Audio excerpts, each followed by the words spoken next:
कांग्रेस नेता प्रमोद कृष्णम ने अपनी प्रतिक्रिया दी है। क्या कुछ कहा उन्होंने, सुनवाते हैं जरा आपको। तो है लोगों को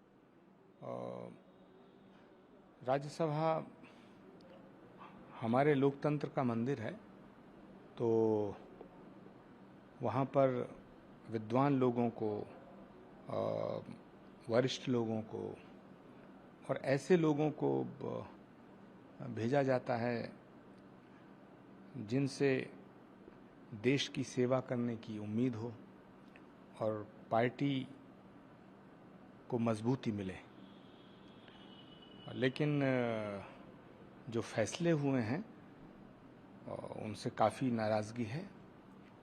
पंजाब के लोकसभा के सदस्य हमारे मनीष तिवारी जी ने भी अपनी नाराज़गी व्यक्त की है। कांग्रेस के और कई नेताओं ने अपनी नाराज़गी व्यक्त करते हुए इस पे कांग्रेस नेतृत्व का ध्यान आकर्षित करने को कहा है। लेकिन अब तो फैसला हो चुका। मैं समझता हूँ अब पछताने से क्या होता है जब चिड़िया चुग गई खेत। देखिए, गुलाम नबी आज़ाद, तारिक अनवर, सलमान खुर्शीद, राशिद अल्वी, है ना, ये बहुत बड़े नेता हैं। कांग्रेस पार्टी के इस्टेब्लिश्ड वेल नोन लीडर्स हैं ये। मतलब एक होता है कि हाँ भाई नेता है, एक होता है कि स्थापित नेता है।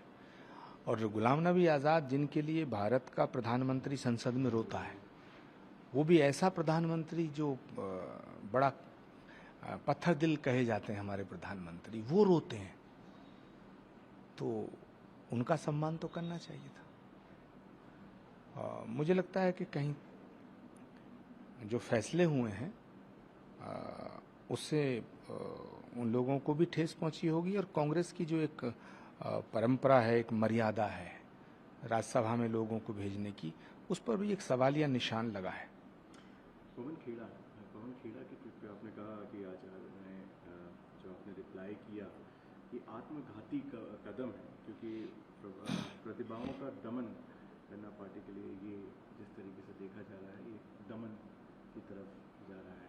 पवन खेड़ा की आपने बोला। देखिए, पवन खेड़ा जी बहुत अच्छे वक्ता हैं, प्रखर प्रवक्ता हैं, और भी बहुत योग्य लोग हैं कांग्रेस में। लेकिन हमारी पार्टी ने जो फैसला किया है उसमें जो ज़्यादातर शिकायतें हैं वो ये है, जैसे रणदीप सिंह सुरजेवाला जी हैं, बहुत बड़े विद्वान हैं, बहुत जनाधार वाले नेता हैं हरियाणा के, और हरियाणा में आगे चुनाव होगा तो उन्हें हरियाणा से भेजा जाना चाहिए था। लोगों की शिकायतें हैं। रणदीप सिंह सुरजेवाला जी को हरियाणा से ना भेज के राजस्थान भेजना। मुकुल वासनिक जी महाराष्ट्र के नेता हैं, उन्हें वहाँ से शिफ्ट कर दिया। उत्तर प्रदेश के लोगों को महाराष्ट्र भेज दिया। राजस्थान में चुनाव होना है, छत्तीसगढ़ में चुनाव होना है, तो राजस्थान, छत्तीसगढ़, हरियाणा, वहाँ के जो स्थानीय नेता हैं, बड़े बड़े कद्दावर नेता हैं, वहाँ बड़े योग्य नेता हैं। तो मैं समझता हूँ उन राज्यों के नेताओं को पीड़ा ये है कि बाहरी लोगों को हमारे यहाँ क्यों भेजा गया। तो ये सवाल तो बनता है। पहली बात तो ये है कि मैं राज्यसभा के कैंडिडेट की रेस में नहीं था, क्योंकि मुझे मालूम है कि कांग्रेस पार्टी में कुछ ऐसे नेता हैं जिन्हें हिंदू शब्द से नफरत है, धर्म नाम के शब्द से नफरत है। तो जब हिंदू नाम के शब्द से नफरत है तो किसी हिंदू धर्मगुरु को राज्यसभा में कैसे भेजा जा सकता है, ये मैं अच्छी तरह जानता हूँ।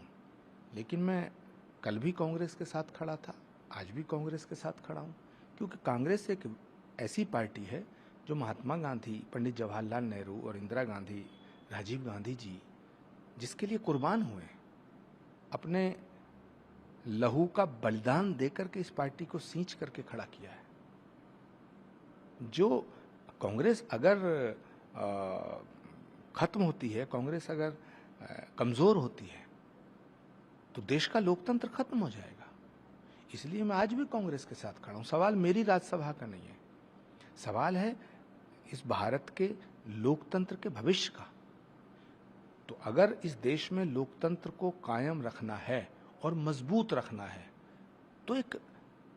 तो विपक्ष को मजबूत होना पड़ेगा, और अगर विपक्ष मजबूत रखना है तो कांग्रेस को मजबूत होना पड़ेगा।